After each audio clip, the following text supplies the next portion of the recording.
ठीक है, वॉइस तो ठीक ही होगी। हाँ जी दोस्तों, वेलकम बैक। मैं हूँ विकास, मिस्टर वी में आपका स्वागत है। पिछली वीडियो जो हमने बनाई थी उसमें वॉइस का कुछ इशू आ गया था। वो मेरे ख्याल से 11 या 12 मिनट की वीडियो थी इकोनॉमिक्स के ऊपर, इंट्रोडक्शन की। मैं वो फिर से आपको यहाँ पर सारी चीज़ें कराऊंगा जो पिछली वीडियो में कराई है, ठीक है। तो घबराने की ज़रूरत नहीं है, सारी चीज़ें बिल्कुल क्लियर से करेंगे जैसे पहले किया था। बस ये था कि वॉइस की प्रॉब्लम थोड़ी ज़्यादा हो रही थी, उसमें वीडियो की क्वालिटी भी ज़्यादा अच्छी नहीं थी। एक्चुअली कैमरा और कुछ लाइट्स वगैरह की कुछ इशू हो रखा था, वो भी टेक्निकल प्रॉब्लम बाद में पता चली है, ठीक है। अभी हम चलते हैं इंट्रोडक्शन टू इकोनॉमिक्स में। शुरू से चलेंगे कि इकोनॉमिक्स क्या है। इकोनॉमिक्स हमने सबसे पहले पढ़ा था कि इकोनॉमिक्स दो शब्दों से मिलकर बना था, वो दो शब्द मिलकर एक शब्द बनाते हैं। तो पहले तो ये शब्द कौन सी भाषा के, ग्रीक भाषा के शब्द, ग्रीक भाषा के शब्द कौन सा, ओइकोनोमिया, ओइकोनोमिया। ये ओइकोनोमिया दो शब्दों से मिलकर बना है, एक है ओइकोस, एक है नोमोस। ओइकोस और नोमोस हमने पिछली वीडियो में भी पढ़ा है। ओइकोस का मीनिंग होता है डोमेस्टिक, नोमोस का मीनिंग होता है, नोमोस का मीनिंग होता है मैनेजमेंट। नोमोस का मीनिंग क्या होता है, मैनेजमेंट।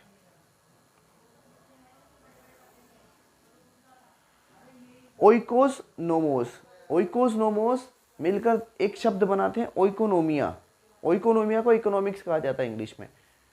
ओइकोस और नोमोस का मीनिंग है डोमेस्टिक मैनेजमेंट। राइटिंग बहुत अच्छी नहीं है, लेकिन मैं 2 या 3 बार जरूर बोल रहा हूँ, आप उसको नोट कर सकते हैं। अपने नोट्स बहुत अच्छे बनाइएगा।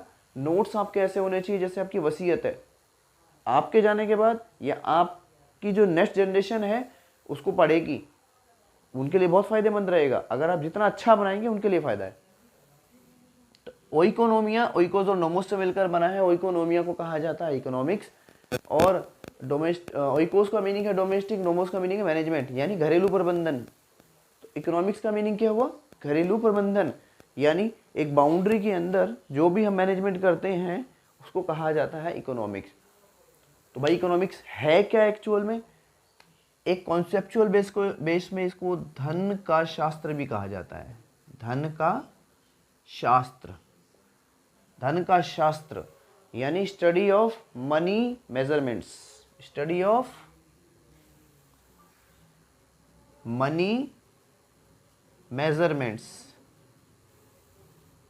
मेजरमेंट्स, मनी मेजरमेंट्स क्या है, पैसे से संबंधित, धन से संबंधित जितने भी पहलू हैं हम आर्थिक क्रियाओं में पढ़ते हैं। और आर्थिक क्रिया किसके अंदर होती है, अर्थव्यवस्था के अंदर, एक इकोनॉमी के अंदर। पहले तो ये समझे कि इकोनॉमिक्स,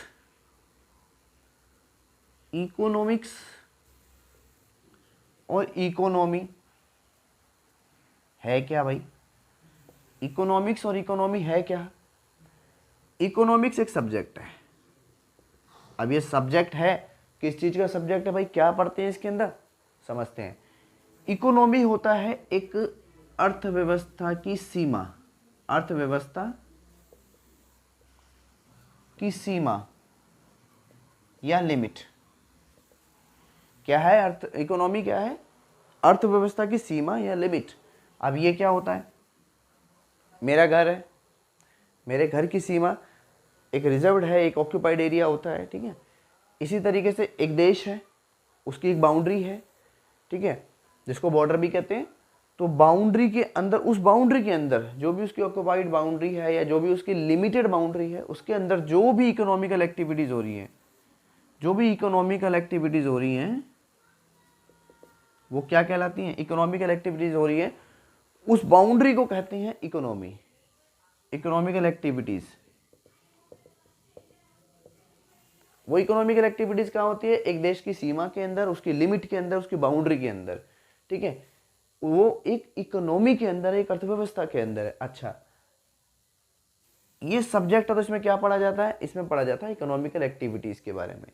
कौन सी इकोनॉमिकल एक्टिविटीज़, एक देश की सीमा के अंदर जितनी भी आर्थिक क्रियाएं हो रही हैं, वो प्रोडक्शन हो, डिस्ट्रीब्यूशन हो, ठीक है, आपका कंजम्पशन हो, बहुत सारी हैं, आपका एक्सचेंज हो रहा है, आपका पब्लिक फाइनेंस है, सारी चीज़ें हम किस में पढ़ते हैं, इकोनॉमिक्स में, क्योंकि क्या है ये एक सब्जेक्ट है। और अगर ये सब्जेक्ट है तो इसके प्रिंसिपल्स भी हैं। एक चीज़ गाइज आप समझ लीजिए कि जो अर्थव्यवस्था है, ठीक है, जो इकोनॉमी है, ये हर देश की अलग अलग हो सकती है, ठीक है। चाइना की आपको पता है, चीन की इकोनॉमी अलग है, भारत की इकोनॉमी अलग है, यूएसए की इकोनॉमी अलग है। चीन की इकोनॉमी कैसी है, डेवलपिंग है, ठीक है, ये डेवलपिंग है, जो कि बहुत तेजी से विकसित अर्थव्यवस्था की तरफ बढ़ रही है, डेवलपिंग है। इंडिया की कैसी है, सेम है, डेवलपिंग है। यूएसए की कैसी है, डेवलप्ड। अंडर डेवलप्ड भी होता है, डेवलप्ड भी होते हैं, ठीक है, अलग अलग होती हैं। मेरा कहने का मतलब ये है कि अगर इकोनॉमी है तो उसकी अर्थव्यवस्था होती है, और सबकी अर्थव्यवस्था अलग अलग हो सकती है, ठीक है। लेकिन इनके बारे में जो भी स्टडी होगी वो कहाँ होती है, वो इकोनॉमिक्स में होती है। ये एक सब्जेक्ट है, इसके अपने कुछ प्रिंसिपल्स हैं, ठीक है, और ये जो है ये सार्वभौमिक है, यूनिवर्सल है। यानी अगर इन्फ्लेशन पढ़ेंगे तो इन्फ्लेशन जो टर्म है वो सबके लिए सेम है। पॉवर्टी यानी गरीबी जो टर्म है वो सबके लिए सेम है, ठीक है। इवन इन्फ्लेशन, डिफ्लेशन, रेग्रेशन, मंदी, महामंदी, वैश्विक मंदी, ठीक है, इसके अलावा अनएम्प्लॉयमेंट, एम्प्लॉयमेंट, बहुत सारी टर्म्स हैं। मतलब धीरे धीरे हम सारी चीज़ें पढ़ेंगे, ठीक है। और ये सारी किसके अंदर पढ़ते हैं हम, इकोनॉमिक्स के अंदर, ठीक है। इकोनॉमिक्स एक सब्जेक्ट है, अर्थशास्त्र एक सब्जेक्ट है। इकोनॉमी क्या है, अर्थव्यवस्था है, अर्थव्यवस्था है। ये लिमिटेड है, ये अनलिमिटेड, मतलब ब्रॉड एरिया के लिए है। ये वाइड है, ये वाइड टर्म में यूज होती है, ठीक है। और ये क्या है, ये वाइड नहीं है, बट हाँ नेशनल हम इसको कह सकते हैं कि नेशनल लेवल पे हम इसको पढ़ते हैं। ये इंटरनेशनल हो सकता है, ठीक है, इंटरनेशनल लेवल पे या यूनिवर्सल लेवल पे हम इनको पढ़ते हैं। और लगभग ये सेम ही होता है हर जगह, इन्फ्लेशन हर जगह सेम ही होगा। उसके बारे में जो टर्म्स एंड कंडीशंस होती हैं, जो भी रूल्स वगैरह होते हैं, सब सेम ही होते हैं, प्रिंसिपल्स उसके सेम ही होते हैं, ठीक है। देन इसके बाद हम ये समझते हैं कि इकोनॉमिक्स के जो फादर हैं वो कौन हैं और क्यों हैं, ठीक है। देन उसके बाद हम ब्रांचेस पढ़ेंगे इकोनॉमिक्स की, कि इकोनॉमिक्स को कितनी ब्रांचेस में बांटा गया है। तो गाइज अगर वीडियो अच्छी लग रही है आपको, आप इसको लाइक, कमेंट और शेयर्स कर सकते हैं, ठीक है। आप उनको ज़रूर भेजिएगा जिनको इस वीडियो की ज़रूरत है, जो नॉर्मली पढ़ नहीं पा रहे हैं, जिनको बुक से समझ भी नहीं आता है। फादर ऑफ इकोनॉमिक्स किसको कहा जाता है, father of economics, father of economics. Economics एक सब्जेक्ट है, तो इसके फादर हैं, ठीक है। फादर कौन है इसके, एडम स्मिथ, एडम स्मिथ। भाई फादर एडम स्मिथ को कहा तो जाता, लेकिन क्यों, ऐसा क्या कर दिया इन्होंने, कौन सा कारनामा कर दिया। इन्होंने अपनी एक बुक लिखी थी, wealth of nation, wealth of nation. Book का नाम बड़ा है, मैं शॉर्ट में लिख रहा हूँ, जिसको लोग इस नाम से जानते हैं, ठीक है, वेल्थ ऑफ नेशन। मैं फिर से कह रहा हूँ, मेरी राइटिंग बहुत अच्छी नहीं है, तो कृपया करके जो मैं बोल रहा हूँ उसको 2-3 बार बोल रहा हूँ, ठीक है। आप उसको नोट कर लीजिए, पेन और कॉपी लेकर बैठ जाइए, अपना नोट कर लीजिए बढ़िया से, ठीक है। वेल्थ ऑफ नेशन इन्होंने बुक लिखी थी 1776 में, 1776 में ये बुक लिखी थी। तो भाई बुक लिख दी तो क्या हो गया, फादर ऑफ इकोनॉमिक्स कैसे हो गई, क्योंकि सबसे पहले जो इकोनॉमिक शब्द यूज किया इन्होंने अपनी इसी बुक में किया था। लेकिन वो कैसा शब्द था, माइक्रो इकोनॉमिक्स। इन्होंने जो शब्द यूज किया था माइक्रो इकोनॉमिक्स यूज किया था। तो माइक्रो इकोनॉमिक्स के फादर भी कौन है, एडम स्मिथ। इस बुक में क्या है, इस बुक में इन्होंने अपनी क्लासिकल इकोनॉमिक थ्योरी दी हुई है, ठीक है, बहुत फेमस है, पढ़ लीजिएगा कभी टाइम मिले तो। अच्छा ठीक है भाई, फादर ऑफ इकोनॉमिक्स है, माइक्रो इकोनॉमिक्स के भी फादर एडम स्मिथ हैं, और इकोनॉमिक्स के भी फादर कौन है? Adam Smith. 1776 में इन्होंने बुक लिख दी थी, क्लासिकल इकोनॉमिक थ्योरी दी थी। ओके, अगर माइक्रो इकोनॉमिक्स के फादर हैं तो मैक्रो के भी जरूर होंगे, क्योंकि ब्रांचेस कौन सी हैं इसके? दो ही ब्रांचेस में बांटा गया है। कौन कौन सी ब्रांचेस है? माइक्रो और मैक्रो, मैक्रो इकोनॉमिक्स। तो भाई मैक्रो इकोनॉमिक्स के फादर कौन हुए? यस, इसके भी फादर हैं, ठीक है, इसके भी फादर हैं, और इसके फादर कहा जाता है John Maynard Keynes. John Maynard Keynes, John Maynard Keynes या कीन्स को इसके फादर कहा जाता है। क्यों कहा जाता है भाई? क्योंकि इन्होंने भी अपनी एक बुक लिखी थी, कौन सी? जनरल थ्योरी, है ना, इंटरेस्ट एंड मनी करके, general theory interest and money. मैं पूरा नहीं लिख रहा हूं लेकिन बोल रहा हूं आपको, तो आप लिख लीजिए, ठीक है। General theory interest and money, इन्होंने एक बुक लिखी थी। कब लिखी थी? 1930 में। 1930 में अपनी ये बुक लिखी थी इन्होंने। भाई क्यों लिखी? क्या जरूरत पड़ गई थी? यस, जरूरत थी, क्योंकि यूनिवर्सल रेग्रेशन चल रहा था, वैश्विक महामंदी चल रही थी। वैश्विक महामंदी में इन्होंने ये बुक लिखी।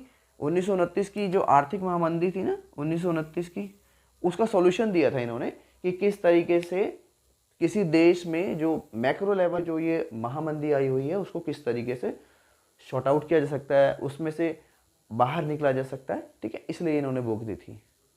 इसको किस किस ने माना? कोई वो नहीं है हमारे लिए जरूरी, ठीक है। तो ब्रांचेस हमने पढ़ ली, फादर ऑफ इकोनॉमिक्स पढ़ लिए, ठीक है। अब हम क्या पढ़ेंगे? अब हम पढ़ेंगे इसकी इकोनॉमिकल एक्टिविटीज के बारे में। तो एक अर्थव्यवस्था के अंदर कौन कौन सी इकोनॉमिकल एक्टिविटीज होती हैं, ठीक है, इकोनॉमिकल एक्टिविटीज के बारे में पढ़ लेंगे। इकोनॉमिकल एक्टिविटीज के बारे में पढ़ लेते हैं, ठीक है। अभी हमने क्या क्या पढ़ा? हमने पढ़ा इंट्रोडक्शन टू इकोनॉमिक्स में कि इकोनॉमिक क्या है, दो शब्दों से मिलकर बना है, ओइकोस और नोमोस। ओइकोस और नोमोस मिलकर ओइकोनोमिया बनाता है, ठीक है। ओइकोस का मीनिंग होता है डोमेस्टिक, नोमोस का मीनिंग होता है मैनेजमेंट। तो ओइकोनोमिया का मीनिंग क्या हुआ? डोमेस्टिक मैनेजमेंट, घर का प्रबंधन या घरेलू प्रबंधन, ठीक है। तो अर्थशास्त्र का मीनिंग भी क्या हुआ? घरेलू प्रबंधन। एक देश की सीमा के अंदर जो भी इकोनॉमिकल एक्टिविटीज होती है उसको मैनेज करना, किस तरीके से मैनेज किया जाता है, उसका दूसरा कॉन्सेप्ट क्या है? इकोनॉमिकल एक्टिविटीज या इकोनॉमिक्स का। इकोनॉमी का आपका हमने अगला भी पढ़ा था कि एक देश की अर्थव्यवस्था के अंदर जो भी इकोनॉमिकल एक्टिविटीज होती हैं, ठीक है, उसकी स्टडी जो किया जाता है वो इकोनॉमिक्स के अंदर किया जाता है। देश की जो अर्थव्यवस्था है उसमें क्या क्या चीज़ें आती हैं, जो जो टर्मिनोलॉजी आती है, हमने सारी चीज़ें पढ़ ली हैं, और उनको जो स्टडी किया जाता है वो एक सब्जेक्ट के थ्रू किया जाता है। उस सब्जेक्ट का नाम है इकोनॉमिक्स, ठीक है। एक देश की अर्थव्यवस्था के अंदर जो भी आर्थिक क्रियाएं हैं उनका जो अध्ययन है, जो स्टडी है, उसकी कहाँ किया जाता है? इकोनॉमिक्स के अंदर, ठीक है।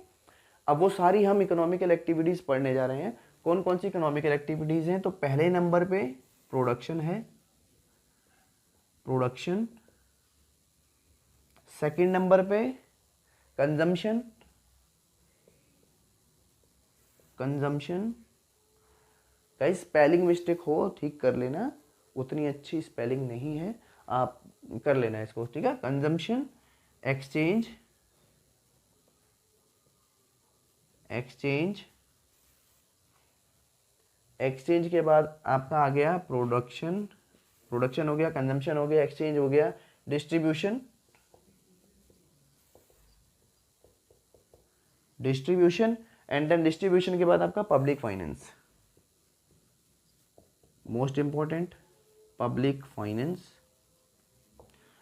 ये तो लगभग हमने पढ़े होंगे, ये थोड़ा सा नया हो सकता है कुछ लोगों के लिए, कुछ लोगों के लिए, मींस स्कूल के लेवल के जो बच्चे अगर वीडियो देखेंगे उनके लिए। तो प्रोडक्शन क्या है हम सब जानते हैं, हमने तीनों सेक्टर्स पढ़े हैं। इकोनॉमिक्स के अंदर तीन सेक्टर आते हैं ना, प्राइमरी, सेकेंडरी, टर्शरी, प्राथमिक, द्वितीयक और तृतीयक। तो प्राथमिक में हम कच्चा माल लेके आते हैं खेतों से, जंगलों से, है ना, उसको फिर तैयार करते हैं, रेडी करते हैं। तो रेडी करके उसको फिर तैयार माल को हम क्या करते हैं? मार्केट में ले जाके बेचते हैं, है ना, जिसमें ये अपना ट्रांसपोर्टेशन वगैरह का यूज़ करते हैं। तो प्रोडक्शन में हमने कोई माल बनाया, लेकिन ये माल बनाया किस लिए जाता है, प्रोडक्शन कब कंप्लीट होता है क्या कंप्लीशन ऑफ प्रोडक्शन, ये है कंजम्पशन। तो प्रोडक्शन कब किया जाता है, क्यों किया जाता है, प्रोडक्शन तब किया जाता है जब कंज्यूमर जो है या जो भी ग्राहक होते हैं वो डिमांड बढ़ाते हैं, ठीक है। तो मेनली डिमांड पे बेस करता है। प्रोडक्शन कब कंप्लीट माना जाता है, जब उसका कंजम्पशन हो जाता है, ये इसका नेक्स्ट लेवल है, ठीक है। आप इसको माइंड में रख लीजिए, बहुत इंपॉर्टेंट है कि प्रोडक्शन, अगर पूछा जाए कि प्रोडक्शन कब कंप्लीट माना जाएगा, जब उसका कंजम्पशन हो जाएगा। प्रोडक्शन में क्या क्या होता है, हमने कोई कच्चा माल लेके आए, उसको तैयार किया, देन उसको मार्केट में ले गए बेच दिया, ठीक है। तो कच्चे माल लाने से लेकर उसको मार्केट में बेचने तक का जो काम है वो प्रोडक्शन का है। देन उसके बाद जब उसको कस्टमर खरीद लेता है, खरीदने के बाद उसका जब कंजम्पशन होता है, कंजम्पशन खरीदना अलग चीज़ है गाइस, उसको बाय कर लिया अलग है, और उसको यूज़ कर लिया अलग है। तो जो यूज़ का प्रोसेस है, ये जो यूज़ किया है, इसको कंजम्पशन बोलते हैं। लाइक कि मैं बाहर गया और मैंने गोलगप्पे खरीद लिए, ये अलग चीज़ है, और मैंने उसको खा लिया, वो अलग चीज़ है। तो खा लिया वो कंजम्पशन है, यूज़ कर लिया यानी उसकी यूटिलिटीज़ हमने ले ली हैं, ठीक है। जो भी यूटिलिटी होती है उसकी यूटिलिटी का सिद्धांत आगे पढ़ेंगे। अब है एक्सचेंज। एक्सचेंज क्या है भाई, एक्सचेंज एक इकोनॉमी के अंदर, एक अर्थव्यवस्था के अंदर जितने भी लेन देन की जो क्रियाएं हैं, एक्टिविटीज़ होती हैं, चाहे वो मनी की हो, वस्तु की हो, सारी चीज़ें एक्सचेंज कहलाती हैं, ठीक है। डिस्ट्रीब्यूशन क्या है, पहले भी हम जानते हैं कि रिसोर्सेज का डिस्ट्रीब्यूशन, ठीक है, देना, इधर देना उधर देना, जहाँ जहाँ ज़रूरत है वहाँ वहाँ डिस्ट्रीब्यूट करना, वो सारा क्या है, डिस्ट्रीब्यूशन का प्रोसेस है। पब्लिक फाइनेंस थोड़ा नया है कुछ लोगों के लिए। पब्लिक फाइनेंस में क्या आता है कि गवर्नमेंट कुछ चीज़ों पे पैसा लगा रही है पब्लिक के लिए, और वो क्यों लगाती है, क्योंकि पब्लिक उसको बहुत ज़्यादा यूज़ करती है। लाइक रेलवे हो गया, इंफ्रास्ट्रक्चर हो गया आपका, ठीक है, एयरपोर्ट्स हो गए, नेशनल हाईवेज हो गए, क्योंकि इससे गवर्नमेंट को क्या होती है, इनकम ज़्यादा होती है, ठीक है। तो ऐसी जगह पे इन्वेस्टमेंट करना पब्लिक फाइनेंस कहलाता है, ठीक है गाइस। तो ये भी हमारा हो गया, पब्लिक फाइनेंस भी हो गया हमारा, ठीक है।